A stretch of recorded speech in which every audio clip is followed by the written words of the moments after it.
What got you going in the fourth? Our defense. We finally got stops. We turned it into transition. Otto set 2 amazing screens for me. Can y'all hear me? This mic seems a long way away. My bad. I shouldn't have disrespected the setup. Y'all are professionals. That's my bad. Otto set 2 good screens to get me free in our half-court offense, but our defense was unreal. I was guarding Okoro in the corner for most of the quarter and trying to be in help position on that, and I was just amazed at our ball pressure and everybody on the string. So, that's why we gave ourselves, an opportunity to come back. That's why for 36 minutes we never left an impression on the game because, it's a combination of a little lack of energy, focus, but also they were hitting shots, and that was a kind of emotional roller coaster until that last quarter. I think this is the 35th time you've had at least 20 in the fourth.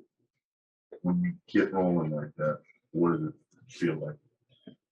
I'm not thinking about anything. It's just a good energy because not only are you feeling good making shots, but you find yourself always in the right position, making the right cut. Somebody's making the right screen. And even if I'm not the one taking the shot, then there's something else, good happening on the back end of the play. So it's nice that the first one went in because we were about to run a play and they had a breakdown. And I turned around, I had a space. And that's one that's like,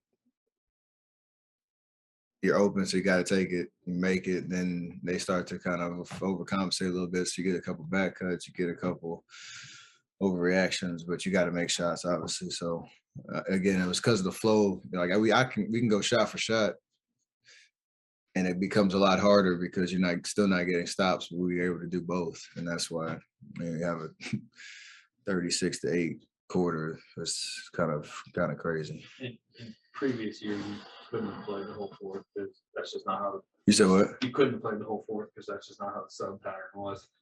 This is a result of your new sub pattern. Are you embracing it more because of situations like tonight? I mean, yes and no. I'm just trying to be understanding this is how it is right now. I'm trying to be efficient when I'm out there. And this is the first time I think we've had, think about it first. Maybe the Atlanta game. It's like the first time where you have a stretch like that where you aren't ending a quarter.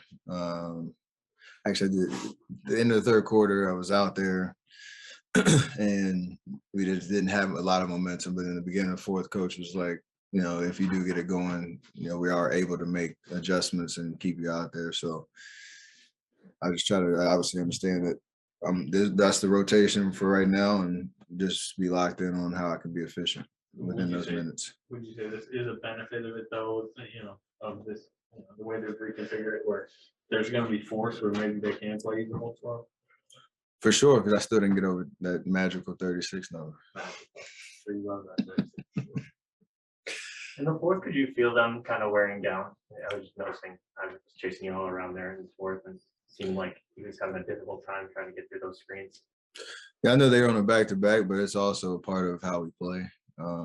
You obviously don't want to be down 13 and have to have a quarter like that to win a game, but that's the way that we play, and obviously we're pretty good at wearing teams down on both ends of the floor where you got to chase, me around, a lot of screens, a lot of ball, body movement on offense, but then our defense obviously wearing on you as well. So that's why I was very I had the best vantage point of, D-Lee, Juan, Otto, Belly getting us going to start, Draymond coming in, finishing off the job. But it was just wild just to watch our ball pressure and just that, turning up of the energy, going from 81 to 68 to a tie ball game in less than 3 minutes. It was pretty crazy. Is this the only place you still get booed in pregame? I didn't hear it. Why are you trying to kill my vibe right now? You should hear it. No, I didn't hear it. I was in my own world. Maybe you're right. Well, I'll turn it the other side. What is it like now this league. Every shoot chance in several different places that aren't Jason.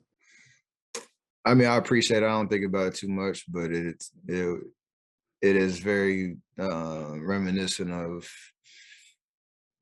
like 14 through 18, where we had a lot of support and a big following showing up to road games and all of that. So you want to feed off of that and give them something to cheer about, throughout the game, or else they're just coming out and got a bunch of warrior mannequins just sitting down, just watching.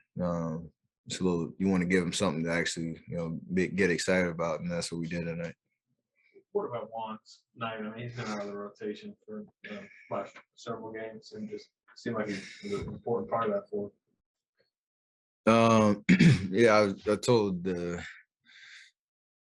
NBC Bear post game crew, I told him Coach said something to him at halftime and acknowledged that he has been out the rotation. He should be pissed off, deservedly so, because that's just a product of giving other guys opportunity, and he should be ready because we didn't have any energy in the first half. And you could tell like the first 2 minutes, he was, just his energy was contagious. And then the fourth quarter it took off, on both ends of the floor. So it's kind of, again, we talk about it all the time. That's going to be a byproduct of the amount of talent and depth that we do have. There's going to be a couple of guys on the outside looking in occasionally, but if you do take what 2014, 15 looked like throughout that year, like there were moments that everybody had a huge, part of what we did. And that is the recipe, or it's the way that we have to go about it this year, and you have to be ready to play. So credit to him for staying locked in mentally. Have to look at the bad portion of the game for you guys, but going against Darius, somebody who's really coming into his own, being in third year, what were your impressions of playing against him? And it looked like he came out with a charge tonight. I told him it's clear he's gotten better. It's clear he's added to his game. He trusts his shot a lot more. So with his speed and his ball handling, you have to respect both, which opens up a lot more opportunities for him. And he played well. He's been playing well. And I know with Sexton out, he has a lot more opportunity, and he's showing what he's capable of as like the featured guard. Obviously, Rubio's been playing well, but they work off each other really well. So it's impressive. I talked about him last year. The guy is really impressive, just in general. His first couple of years, and he's taking another step in that right direction. You expect to play tomorrow? Get an assessment. But that charge really messed with me a little bit, so I'm trying to deal with that a little bit. So we'll see how it feels when I wake up. Fell on the hip hard. Yeah, I don't got a lot of meat back there. Two quick zooms real quick, Mark and then Michael. Go ahead, Mark. Hey, Steph, every year, obviously, MVP is an award you would love to have, but a lot of people are talking about your defense this year. Would making a defensive team be one of your goals this season?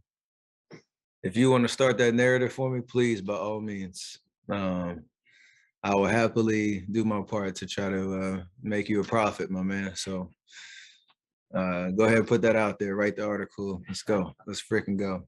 I got you. All right, Michael, last one. Hey, Steph. Steve Kerr seemed to mention that you seem notably stronger this year than previous seasons. I wanted to know, has that been a focus of yours in this last year or so? And then looking back early in your career, what was that process like filling out your frame as a young, kind of skinny kid, so to speak? I mean, I've always been a late bloomer at every level. So it has been a conscious effort to take advantage of every off season and understand how teams defend me, and the minutes and the load that you carry. It helps. Just a concerted effort and focus on everything that goes into playing at this level, year after year after year, and that is part of it. So I have an amazing team that helps me in the off season. Obviously, Brandon Payne and his crew, and then with the staff here. and Carl Bergstrom, who's been a huge part in what my program is. I just stick with it. And they tell me what to do, and we get it done.